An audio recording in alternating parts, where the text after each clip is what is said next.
Journals here for BloodyElbow.com. Today I'm delighted to be joined by KSW heavyweight champion Phil De Vries. How's it going, mate?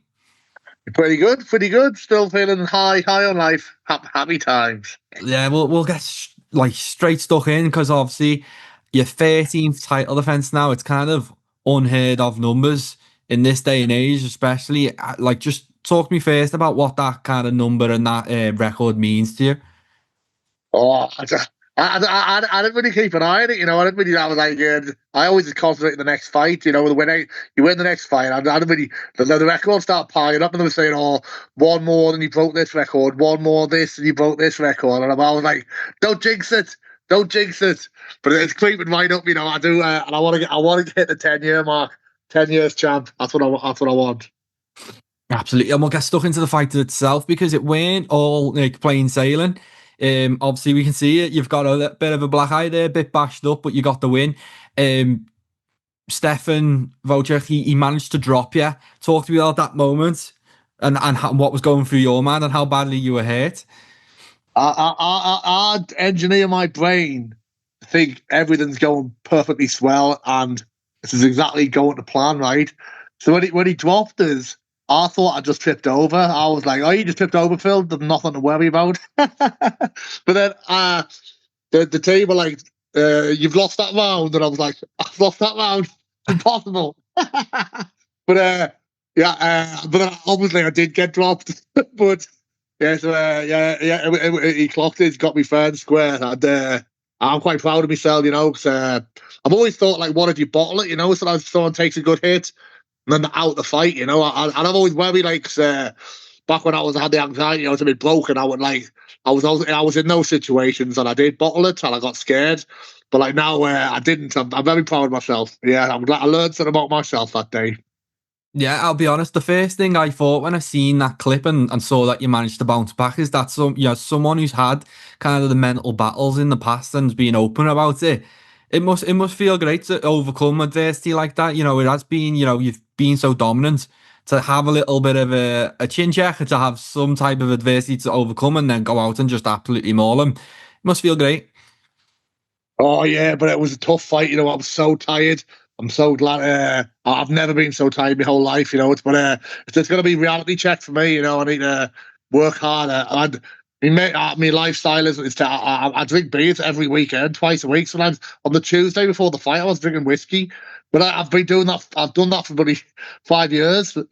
But I think I'd like. But everyone says you can't do that, Phil. Like, well, I bloody can. I keep beating everybody. But I don't think you can do it, especially when you reach a certain age. So it's party time now. But I'm going to start doing 12 weeks out clean if I can. You know.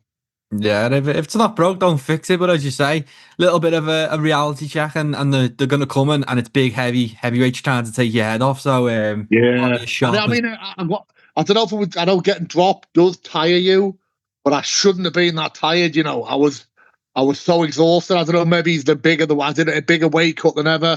Maybe that took it out of us, or maybe he's just getting dropped. Maybe feel double tired. But I couldn't believe how tired I've been my whole life there. Like when the ref like waved it off, I was like trying to get off mount, and I was like, my leg's not even working. I'm stuck. When was the last time you had like quite a bit like adversity like that to overcome? Has it happened in KSW or is it back in the UFC days? No, it's back when I had the anxiety, and I would get clocked, and I'd be hurt, and I would start squirming about like a girl and that, you know what I mean? Because like I was scared. So I'd like and I always when I'm warming up, I'm like, oh, what if I get beat? What if I bottle it? What if I get hit and I bottle it? Because I'll be ashamed of myself, and I've done it before in the past. So I got hit and I didn't bottle it, and that's good, you know. Absolutely, a win's a win, and it's on to the next one now. Obviously, it's party time for now, and you're gonna have some downtime. Have KSW come to you with what's next or when's next? No, I'll wait a little bit. You know, I'll see what they come up with. So I'm just gonna have a bit of party time, not too much though. Then I want to start being the new, improved, healthy Phil. Can't wait to see it. And is there any opponents in your mind? Obviously, you know, you've been kind of just knocking through these European fellas for a while. There's a couple of decent, you know, names in there, but I feel like 39 years old, 13-time defender, it's time to get you a really big, tasty, juicy opponent, and hopefully make a load of money. Is there anyone in your mind who can make that happen? It's obviously bloody Ngannou, isn't it? But I think he's made too much money. I don't think he needs to fight people anymore. I think he's going to sit there and just be very wealthy, you know. But that's the fight I'd love for the cash, you know. I'm all about the cash. I love cash. But I do love also being the champ for only 8 years, so 13 defenses as well. That's pretty. But you know what? I need to stop thinking about it. When you start dwelling on that shit, that's when you lose. When you start really thinking about it too much, you know. So I'm just gonna be like, boom, we'll just keep going. And if I hit the 10 years, that'll be the stick. Lovely. Yeah, then obviously Francis Ngannou would be the dream fight. As you say, he's made a lot of money. I'm hearing things like, oh, he's going to fight Deontay Wilder and he's doing all these different things. You know, in a more realistic world, who do you think would be next? Oh, I don't know. I wouldn't mind fighting Štefan again. I'm really upset with him. Nah, he's a great guy. I saw him after the fight, you know. He must be. I hit him apparently in the second round. I hit him with 72 elbows. I looked at him and it's not a mark on him. I was like, you know, bruised or something. And people were like, oh my god, have you lost? And I'm like, no, I won. Outrageous, but whoever's, I don't care. You know, I don't even. I don't even want to think about it at the minute. I'm just gonna they're gonna come with my name, and I'll say yes, and I'm happy with that. You know. Yeah, absolutely, and look forward to seeing whatever's next. Obviously we go from one heavyweight in camp to another heavyweight in camp this week. We've got Tom Aspinall fighting. Yeah. Are you going to be making the trip out there, or are you going to be watching him? No, I'm here. I'm stuck here this time, unfortunately. But I'll be watching, and Tom will do the business. You know, I think he's just got the tools. You know, and he's got the danger. Like Tom hits you most of the time. You're falling over. You know. Yeah, and it's an interesting matchup because Tom's got kind of that one hitter quitter power. Ciryl Gane, he obviously he's a big guy and he does knock people out, but he's more of a technical kickboxer. We haven't seen Tom in really with someone like that. How do you think he'll deal with it? Well, like I said, they're both elite, top of the top, amazing strikers. You know, so and they're both going to be hitting each other. But like I said, when Tom hits you, most of the time you're falling over. And with Gane, it's not the case so much. And Tom has the obvious grappling advantage. You know. So how do you see it playing out? Don't know. It's hard. You know, you'd think so, but Gane might play very, very offish. You'd think you'd want to avoid Tom, given his track record of murdering everybody in a minute. But you don't know. You just don't know. So, but it's definitely going to be a Tom victory, and I would say a Tom TKO. Yeah, and the thing with Tom, as you've just said, he seems to knock everyone out in a minute, so that might just be Gane style. Let's just see what happens in round 2. Let's see what happens in round 3. You're someone who's been in the gym and probably been deep in the rounds with him. What happens when you're in a sparring match with Tom for like 20 minutes? How fresh is he? How good does he look?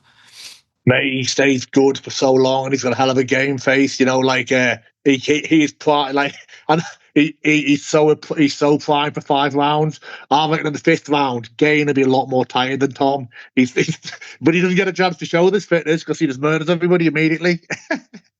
And for yourself, obviously, it's always fun for us anyway as fans to think, how would this champion from this organisation do against these type of people? When you match yourself up against someone like Ciryl Gane, who has been out wrestled, you know, a couple of times in the UFC, how do you think you do against him yourself? I honestly think I can beat anyone on the planet. You know, I feel great. I'm at my peak. You know, put me in against anyone, and you know, and I fancy my chances. You know.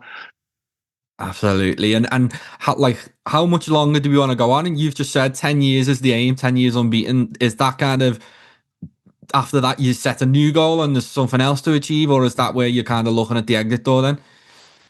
I'm not going to end it all, but my dream at the moment is to homeschool my children when they hit secondary school. So what, 3 years to that. So I can't fight and do that at the same time, but I'll do me 10 years. But I'm always going to be fighting. As long as there's money, I'll be fighting, you know. Good to hear, mate. Well, I'll let you go anyway. Enjoy the celebrations. Good luck with whatever's next, and rooting for Tom this weekend. Yeah, thanks a lot, mate. Appreciate the talk. Speak soon. Bye-bye. Bye-bye.